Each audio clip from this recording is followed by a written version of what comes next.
Mimi ni binadamu. Ule mzozo uliofanya watu wakajiunga na ACT, uliopelekea watu wakajiunga na ACT, kwa upande wa Profesa Lipumba, mimi ndio nilikuwa kinara katika kujibu hoja za upande hoja zinazotoka upande wa Maalim Seif.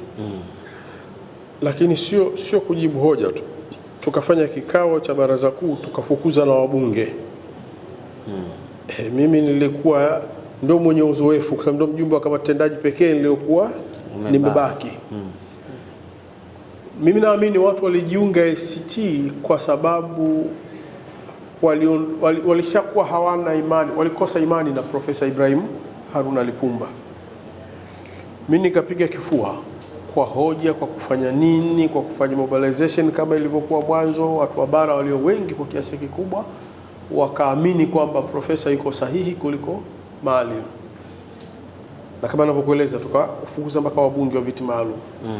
Sasa nimefukuzwa kafu, of course chaguo sahihi lingelikuwa ndio ACT, kwa sababu kweli nimefanya nao kazi kwa muda mrefu. Lakini kuna madonda haya ambayo tayari yalishatokea, ambayo wewe uliyafanya. Mimi nimekuwa mshiriki katika hayo, na kwenye hilo wala sina sababu kwenye kuwaumiza. Kwenye kuwaumiza sina sababu ya kuwa na aibu.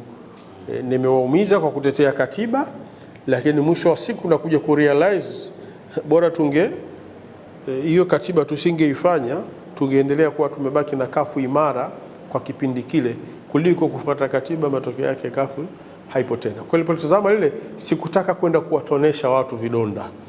Nikaona pamoja na yote haya, sasa nikatazama chama mbadala. Baada ya hapo ndio nikaona chama mbadala kwa kipindi kile ilikuwa ni Chadema. Lakini ulitamani kwenda ACT? Sikutamani kwenda ACT, lakini nilitamani kufanya siasa zenye ukweli na za wanasiasa, sio za wanaharakati. Na kwa kipindi kile siasa za wanasiasa zilikuwa ni siasa za chama cha ACT. Hata sasa umeona ACT wanakwenda kwenye uchaguzi. Kwa hiyo kwenda wakiwa wanatofautiana, lakini utofauti wao huoni nje hadharani, lakini wana tofauti zao ndani. Huo ndio wanasiasa. Na hakuna watu ambao walikuwa approach kwa kukufuata na kusema sasa huku umeshatoka, kwa nini usije ACT? Hakuna watu hao? Walikuja tukazungumza, lakini bado nilipima, nikaona hapana tatizo. Tunaweza mkamaliza tu nje kwa sababu ya mashinikizo na nini, ukaingia ukajiunga, lakini watu kwenye nafsi zao ndani wakawa bado na maumivu na ikawa hatari zaidi. Ulizungumza na Zito kwa wakati huo ambaye ndiye alikuwa kiongozi mkuu? Sitaki kusema nani, lakini nimezungumza nao na hasa viongozi wa bara nimezungumza nao. Sawa.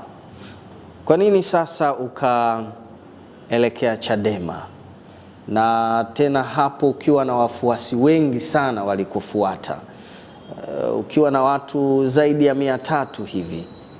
Ilikuwa 800. Ilikuwa 806 nakumbuka. Na tulizungumza na mwenyekiti Mbowe.